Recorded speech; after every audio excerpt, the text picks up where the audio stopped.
मरते हुए बाली ने श्री राम से पूछा, प्रभु छुपकर मारना कौन सा धर्म है?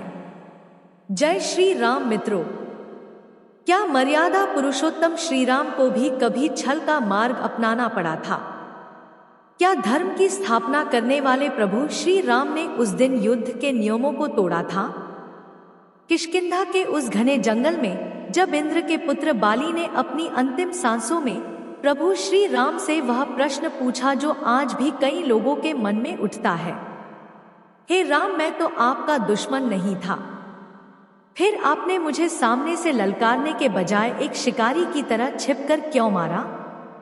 बाली के इस तीखे सवाल पर श्री राम ने जो उत्तर दिया उसने न केवल बाली का अहंकार तोड़ा बल्कि उसे जीवन और मृत्यु के चक्र से ही मुक्त कर दिया। आखिर क्या था वो रहस्यमयी उत्तर? चलिए उस धर्म संकट की गहराई में चलते हैं। अगर आपको हमारी प्रभु श्री राम की कहानी पसंद आए तो हमारे चैनल को लाइक और सब्सक्राइब करें। कमेंट बॉक्स में जय श्री राम अवश्य लिखें। कहानी की शुरुआत होती है ऋषिमुख पर्वत की उन वादियों से जहां दो दुखी आत्माओं का मिलन हुआ। एक तरफ थे अयोध्या के राजकुमार श्री राम जो अपनी पत्नी सीता के वियोग में वन वन भटक रहे थे, और दूसरी तरफ था वानर राज सुग्रीव जिसे उसके ही सगे भाई ने राज्य से बेदखल कर दिया था। हनुमान जी की मध्यस्थता से अग्नि को साक्षी मानकर श्री राम और सुग्रीव मित्र बने। सुग्रीव ने राम को सीता माता की खोज में सहायता का वचन दिया, लेकिन सुग्रीव स्वयं भयभीत था। उसकी आंखों में एक डर था, एक ऐसा डर जिसका नाम था बाली। किष्किंधा का राजा बाली कोई साधारण वानर नहीं था। वह देवराज इंद्र का पुत्र था और उसे एक ऐसा अद्भुत वरदान प्राप्त था जिसने उसे अजय बना दिया था। बाली के गले में पड़ी वह कंचन माला उसकी सबसे बड़ी शक्ति थी। वरदान के अनुसार जो भी योद्धा बाली को युद्ध के लिए ललकारता या उसके सामने आता उसका आधा बल खींचकर बाली के शरीर में समा जाता था। सोचिए, जब बाली के पास अपना अपार बल था और शत्रु का आधा बल भी उसे मिल जाता तो उसे तीनों लोकों में कौन हरा सकता था? रावण जैसा अहंकारी भी बाली की कांख में 6 महीने तक दबा रहा था। ऐसे महायोद्धा को सामने से हराना साक्षात मृत्यु को गले लगाने जैसा था। सुग्रीव ने रोते हुए प्रभु से कहा, हे मित्र, बाली ने केवल मेरा राज्य ही नहीं छीना, उसने मुझे पीट पीट कर घर से निकाल दिया। और हद तो तब हो गई प्रभु जब मेरे जीवित रहते हुए भी उसने मेरी धर्मपत्नी रूमा को जबरन अपने पास रख लिया। वह अब मुझे जान से मारने के लिए ढूंढ रहा है। सुग्रीव की यह बात सुनते ही करुणा निधान श्री राम का चेहरा क्रोध से तमतमा गया। एक अनुज छोटे भाई की पत्नी पुत्रवधू के समान होती है और बाली ने उसे अपनी भोगिया बनाकर घोर पाप किया था। यह केवल पारिवारिक झगड़ा नहीं था, यह धर्म और अधर्म का युद्ध बन चुका था। उसी क्षण श्री राम ने अपनी प्रत्यंजा चढ़ाई और सुग्रीव को वचन दिया, अपने मन से शोक को त्याग दो। जिसने तुम्हारी पत्नी का हरण किया है वह पापी बाली मेरे एक ही बाण से मारा जाएगा। लेकिन सुग्रीव जानता था कि बाली को मारना आसान नहीं है। उसे डर था कि कहीं राम भी बाली के सामने कमजोर ना पड़ जाए, इसलिए उसने राम की परीक्षा भी ली। पर जब राम ने एक ही बाण से 7 ताड़ के वृक्षों को भेद दिया तब सुग्रीव को विश्वास हुआ कि केवल यही वह शक्ति है जो बाली का वध कर सकती है। और फिर बनी एक योजना, एक ऐसी योजना जिसने धर्म के इतिहास में एक बड़ा प्रश्न खड़ा कर दिया। अभी कुछ ही समय बीता था कि किष्किंधा के द्वार पर फिर से एक भयानक गर्जना हुई। यह सुग्रीव की आवाज थी। बाली को अपने कानों पर विश्वास नहीं हुआ। जिस सुग्रीव को उसने अभी कुछ देर पहले इतना पीटा था कि वह रेंगता हुआ भागा था, वही सुग्रीव मृत्यु के भाई को भूलकर दोबारा उसे युद्ध के लिए ललकार रहा था। बाली गुस्से में फुफकारता हुआ उठा। उसका अहंकार उसे कह रहा था, आज सुग्रीव का अंतिम दिन है। वह तेजी से बाहर जाने के लिए मुड़ा, लेकिन तभी एक कोमल हाथ ने उसका रास्ता रोक लिया। वह तारा थी। बाली की धर्मपत्नी स्त्रियों के पास एक छठी इंद्री होती है जो आने वाले संकट को पहले ही भांप लेती है। तारा ने बाली को रोकते हुए कहा, स्वामी रुक जाइए, क्रोध को त्याग दीजिए, सुग्रीव साधारण नहीं है। अभी तो वह मार खाकर गया था, फिर इतनी जल्दी वापस आने का साहस उसमें कहां से आया? निश्चय ही उसके पीछे कोई बहुत बड़ी शक्ति खड़ी है जो उसकी रक्षा कर रही है। तारा ने कांपते हुए स्वर में कहा, है नाथ, मैंने सुना है कि अयोध्या के राजकुमार इवाकु वंश के वीर राम और लक्ष्मण वन में आए हैं और उन्होंने सुग्रीव से मित्रता कर ली है। वे दोनों साक्षात्कार काल के समान हैं। उनसे बैर मत लीजिए। सुग्रीव को युवराज पद दे दीजिए और बैर समाप्त कीजिए। तारा की बात सुनकर बाली ठहाका लगाकर हंसा। उसे अपनी शक्ति पर और उससे भी ज्यादा धर्म की अपनी समझ पर भरोसा था। बाली ने कहा, तारा तुम व्यर्थ ही डर रही हो। यदि सुग्रीव के रक्षक श्री राम है तो मुझे चिंता कैसी? मैंने सुना है राम धर्म को जानने वाले हैं, वे पाप रहित हैं। वे मुझसे अकारण युद्ध क्यों करेंगे? मैंने तो उनका कोई अहित नहीं किया, और यदि वे धर्म के रक्षक हैं तो वे मेरे सामने आकर युद्ध करेंगे और मेरे सामने आते ही उनकी आदि शक्ति तो मेरी हो जाएगी। राम अधर्म नहीं करेंगे तारा, तुम निश्चिंत रहो। इसे ही कहते हैं विनाशकाली विपरीत बुद्धि। जब मृत्यु निकट आती है तो मनुष्य का विवेक मर जाता है। बाली जिसे अपना कवच मान रहा था, यानी राम का धर्म, वही राम उसके लिए एक अलग ही धर्म की परिभाषा लिखने वाले थे। तारा देखती रह गई और बाली एक उन्मत्त हाथी की तरह काल के मुंह में चला गया। उसे नहीं पता था कि बाहर सुग्रीव नहीं, स्वयं उसकी मृत्यु खड़ी है। जंगल के एक पेड़ के पीछे धनुष पर बाण चढ़ चुका था। किष्किंधा का मैदान एक बार फिर युद्ध का गवाह बनने जा रहा था।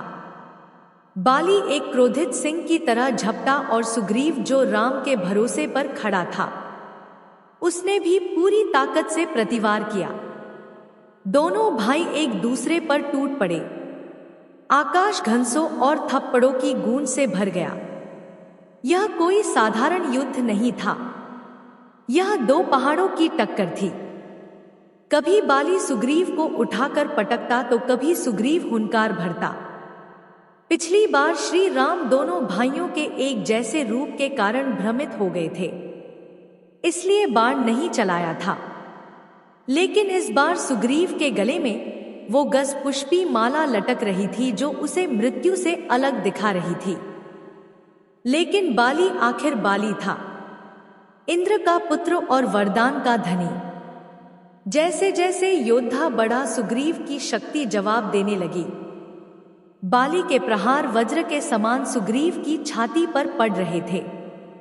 सुग्रीव की आंखों में अब भय दिखने लगा था। वह बार बार उन 7 ताड़ के वृक्षों की ओर देख रहा था जहां उसके आराध्य छिपे थे। उसका मौन चिल्ला चिल्ला कर कह रहा था, प्रभु अब और नहीं सहा जाता। अगर अब आपने बाण नहीं चलाया तो बाली मुझे जीवित नहीं छोड़ेगा। और तभी नियति ने अपना फैसला सुना दिया। वृक्षों की आड़ में खड़े मर्यादा पुरुषोत्तम ने अपने कोदंड पर वह अमोघ बाण चढ़ा लिया जो कभी खाली नहीं जाता। श्री राम ने सुग्रीव की दशा देखी और एक ही पल में प्रत्यंचा को कान तक खींचकर छोड़ दिया। हवा को चीरता हुआ वह बाण बिजली की गति से सीधा बाली की ओर बढ़ा। एक भयानक गड़गड़ाहट हुई जैसे इंद्र ने किसी पहाड़ पर वज्र दे मारा हो। वह महाबली जिसे तीनों लोकों में कोई सामने से नहीं हरा सका, एक ही बाण में धरती पर आ गिरा। धूल का गुबार बैठ रहा था और वहां पड़ा था वानर राज बाली, खून से लथपथ तड़पता हुआ। उसकी आंखों में अभी मृत्यु नहीं बल्कि एक सवाल था। वह अपनी अंतिम सांसें गिन रहा था, लेकिन उसका क्रोध अभी शांत नहीं हुआ था। जैसे ही बाली धराशायी हुआ, श्री राम और लक्ष्मण वृक्षों की आड़ से बाहर आए। उस महान वानर राज को तड़पता देख पत्थर दिल भी पिघल जाए, लेकिन बाली की आंखों में आंसू नहीं अंगारे थे। उसने अपने सामने खड़े उस तपस्वी वेशधारी को पहचाना। यह सूर्यवंश वंश के राम थे, वही राम जिनकी वीरता की कहानियां उसने सुनी थी, लेकिन आज उसे वो कहानियां झूठी लग रही थी। अपने अंतिम समय में बाली ने अपनी सारी शक्ति बटोरी और राम से वह सवाल पूछे जो आज भी कई लोगों के मन में उठते हैं। उसकी आवाज में दर्द था, लेकिन तर्क में धार थी। बाली ने कहा, हे राम, आप तो राजा दशरथ के पुत्र हैं। लोग आपको धर्म का रक्षक कहते हैं, दया का सागर कहते हैं, लेकिन आज आपने यह क्या किया? मेरा और आपका क्या वैर था? मैंने आपकी कौन सी जमीन छीनी थी? यह मैंने आपका कौन सा अपमान किया था? हम वानर हैं, वन में रहते हैं, फल मूल खाते हैं, फिर आपने मुझे एक दुश्मन की तरह क्यों मारा? यदि आपको युद्ध ही करना था तो सामने से आते। क्षत्रिय तो ललकार कर युद्ध करते हैं, फिर आपने एक व्याध की तरह छिपकर पेड़ की आड़ से वार क्यों किया? यह धर्म नहीं, यह तो कायरता है राम, यह पाप है। क्या मुंह दिखाएंगे आप संतों को कि आपने एक बेगुनाह को धोखे से मारा? बाली ने आगे कहा, और किसके लिए मारा मुझे? इस सुग्रीव के लिए। अरे राम, आपने बड़ी भूल की। यदि आपको अपनी पत्नी सीता की खोज करनी थी तो आपको मेरे पास आना चाहिए था। यह सुग्रीव तो कमजोर है, डरपोक है। अगर आप मुझसे कहते तो मैं उस रावण को, जिसे अपनी शक्ति का इतना घमंड है, उसे रस्सी से बांधकर आपके चरणों में डाल देता। मैं एक दिन में, हाँ केवल एक दिन में, माता सीता को खोज सकता था। आपने कोहिनूर को छोड़कर कांच के टुकड़े का सौदा किया है। राघव, आपने धर्म की आड़ में अधर्म किया है। मुझे इसका उत्तर दीजिए। मरते हुए को उत्तर पाने का अधिकार है। बाली के इन तीखे वनों से कोई भी साधारण मनुष्य विचलित हो जाता। उसके तर्क सही लग रहे थे। छिपकर वार करना, सामने से ना आना। लेकिन श्री राम जो धर्म के साक्षात विग्रह हैं, वे विचलित नहीं हुए। वे जानते थे कि बाली धर्म के केवल आधे सत्य को देख रहा है। अब समय था उसे पूर्ण सत्य का दर्पण दिखाने का। श्री राम ने अपने होठ खोले और जो उत्तर दिया उसने धर्म की परिभाषा ही स्पष्ट कर दी। बाली के इन तीखे आरोपों को सुनकर भी श्री राम का धैर्य नहीं डिगा। उन्होंने बाली की आंखों में देखा और एक गंभीर स्वर में कहा, बाली, तुम धर्म की दुहाई दे रहे हो। तुम मुझे अनीति का पाठ पढ़ा रहे हो। पर सत्य तो यह है कि तुम स्वयं धर्म के मूल तत्व को भूल चुके हो।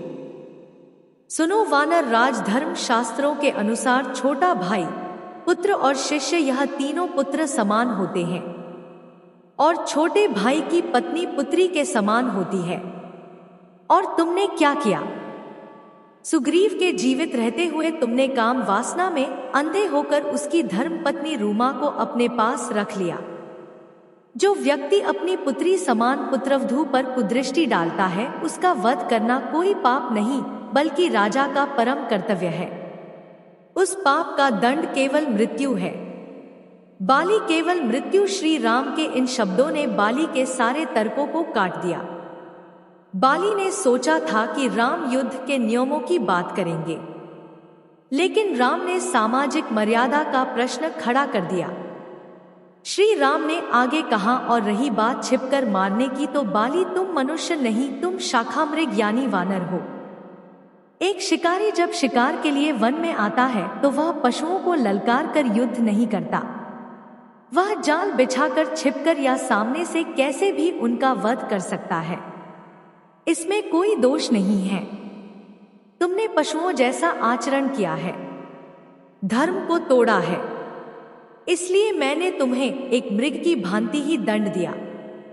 राम का तर्क काट्य था।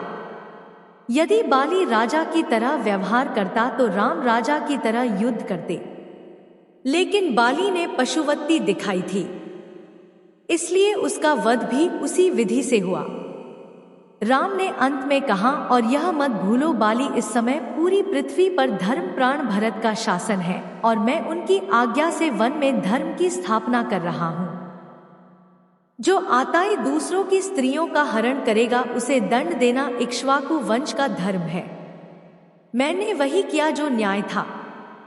जैसे कोहरा सूर्य की किरणों से छट जाता है, वैसे ही राम के वचनों से बाली का अज्ञान नष्ट हो गया। उसे एहसास हुआ कि जिसे वह छल समझ रहा था वह वास्तव में उसका उद्धार था। उसने जीवन भर शक्ति की पूजा की थी, लेकिन आज उसे चरित्र की शक्ति का भान हुआ। वह समझ गया कि सामने खड़ा यह वनवासी कोई साधारण राजकुमार नहीं, बल्कि स्वयं नारायण है। श्री राम के धर्म युक्त वचन सुनकर बाली का अज्ञान उसी क्षण भस्म हो गया। उसे समझ आ गया कि वह जिसे अपना शत्रु समझ रहा था वह तो साक्षात परमेश्वर है।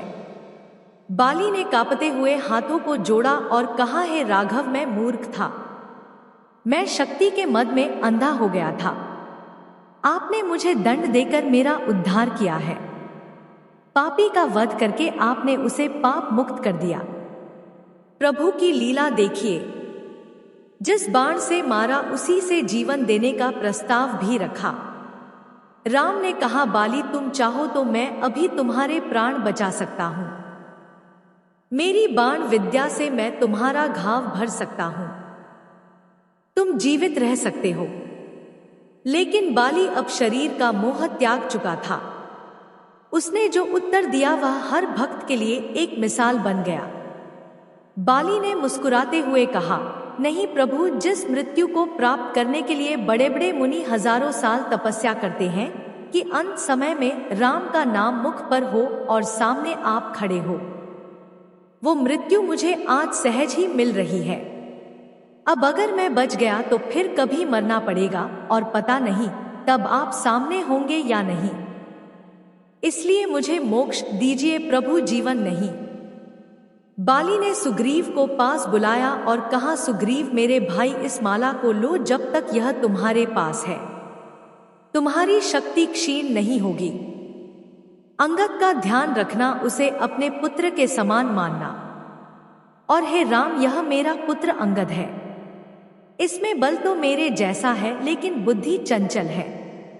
मैं इसे आपके चरणों में सौंपता हूं, इसे अपना सेवक बना लीजिए। यदि यह कोई भूल करे तो इसे क्षमा कर दीजिएगा। इतना कहकर महाबली बाली ने राम के सुंदर मुखारविंद का दर्शन करते हुए अपने प्राण त्याग दिए। वह बाली जो अपने अहंकार के कारण बाली था, राम के स्पर्श से पवित्र होकर परमधाम को चला गया। जंगल में एक सन्नाटा छा गया। एक महायोद्धा का अंत हुआ, लेकिन एक भक्त का जन्म हुआ। रुकिए दोस्तों, कहानी अभी पूरी तरह खत्म नहीं हुई है। हमारे धर्म ग्रंथ कहते हैं कि कर्म का फल हर किसी को भोगना पड़ता है, चाहे वह साधारण मनुष्य हो या स्वयं भगवान। श्री राम ने बाली को छिपकर मारा था। बाली ने मरते समय कहा था, आपने मुझे धोखे से मारा है। प्रभु राम ने इसे धर्म बताया था, लेकिन नियति ने अपना हिसाब लिख लिया था। त्रेता युग का यह हिसाब द्वापर युग में बराबर होना था। युग बदला, त्रेता से द्वापर आया। राम अब कृष्ण के रूप में अवतरित हुए। महाभारत का युद्ध समाप्त हो चुका था और यदुवंश का नाश हो चुका था। एक दिन भगवान श्री कृष्ण वन में एक वृक्ष के नीचे विश्राम कर रहे थे। तभी दूर झाड़ियों में छिपे एक शिकारी, जिसका नाम जरा था, ने हलचल देखी। उसे लगा कोई हिरण बैठा है। उसने बिना देखे केवल अनुमान लगाकर बाण चला दिया। वह बाण सीधे माधव के चरणों में लगा। जब शिकारी पास आया और उसने देखा कि उससे क्या अनर्थ हो गया तो वह रोने लगा। तब श्री कृष्ण ने मुस्कुराकर कहा, जरा तुम डरो मत, यह तो विधि का विधान है। त्रेता युग में मैंने राम के रूप में तुम्हें छिपकर मारा था। आज तुमने मुझे छिपकर मारकर उस कर्म का ऋण चुका दिया है। जी हाँ दोस्तों, पौराणिक कथाओं के अनुसार वह शिकारी जरा ही पुनर्जन्म में बाली था। राम ने जो छिपकर वार किया था उसका भुगतान उन्होंने कृष्ण अवतार में अपनी देर त्याग कर किया। दोस्तों, कहानी यहाँ खत्म नहीं होती। एक सवाल जो अक्सर इतिहास पूछता है, अंगद का क्या हुआ? अंगद युवा राजकुमार था। उसकी आंखों के सामने श्री राम ने उसके पिता का वध किया था। स्वाभाविक रूप से किसी भी पुत्र के मन में प्रतिशोध की आग भड़क सकती थी। वह चाहता तो सुग्रीव और राम के खिलाफ विद्रोह कर सकता था, लेकिन श्री राम का स्पर्श वह जादुई था। राम ने अवगत को केवल युवराज का पद नहीं दिया, बल्कि उसे सुग्रीव से भी ज्यादा मानसान दिया। उन्होंने अंगद के घावों को अपने प्रेम से भर दिया। अंगद की भक्ति की असली परीक्षा तब हुई जब वह शांति दूत बनकर रावण के दरबार में गए। रावण जो राजनीति का पंडित था, उसने अंगद की दुखती रग पर हाथ रखा। रावण ने कहा, अरे मूर्ख वानर, तू उस राम की सेवा कर रहा है जिसने तेरे पिता बाली को छिप कर मारा। तुझे तो राम का सिर काट कर लाना चाहिए और तू उसका दूत बनकर आया है। धिक्कार है तुझ पर। रावण की यह बात सुनकर अंगद की आंखों में आंसू नहीं आग आ गई, लेकिन यह गुस्सा राम के लिए नहीं, रावण के लिए था। अंगद ने गरज कर कहा, सावधान रावण, मेरे पिता का वध करके प्रभु राम ने उन्हें पापों से मुक्त किया है। वे मेरे पिता के हत्यारे नहीं, उनके उद्धारक हैं। मेरे पिता ने मरते समय मुझे उन्हीं के चरणों में सौंपा था। अगर तूने दोबारा मेरे प्रभु के बारे में अपशब्द कहा तो मैं तेरी जीभ खींच लूंगा। यह था अंगद का समर्पण। उसने सिद्ध कर दिया कि राम मारते नहीं तारते हैं। दोस्तों, बाली को तो मोक्ष मिल गया, सुग्रीव को राज्य मिल गया और अंगद को युवराज पाद। लेकिन इस युद्ध में एक व्यक्ति ऐसा था जिसने अपना सब कुछ खो दिया। वह थी बाली की पत्नी तारा। पति की मृत्यु से आहत तारा रणभूमि में एक घायल शेरनी की तरह विलाप कर रही थी। जब श्रीराम ने उन्हें सांत्वना देने का प्रयास किया तो एक सती के दुख ने क्रोध का रूप ले लिया। तारा ने अपने सित्व के तेज से श्री राम को एक ऐसा श्राप दिया जिसका प्रभाव रामायण के अंत तक रहा। कई पौराणिक कथाओं और लोक गाथाओं के अनुसार तारा ने कहा, हे राघव, तुम अपनी जिस पत्नी को पाने के लिए यह युद्ध कर रहे हो उसे तुम पाओगे तो जरूर, लेकिन तुम उसे भोग नहीं सकोगे। जैसे आज मैं पति के वियोग में रो रही हूं, वैसे ही तुम भी अपनी पत्नी के वियोग में जीवन भर तड़पोगे।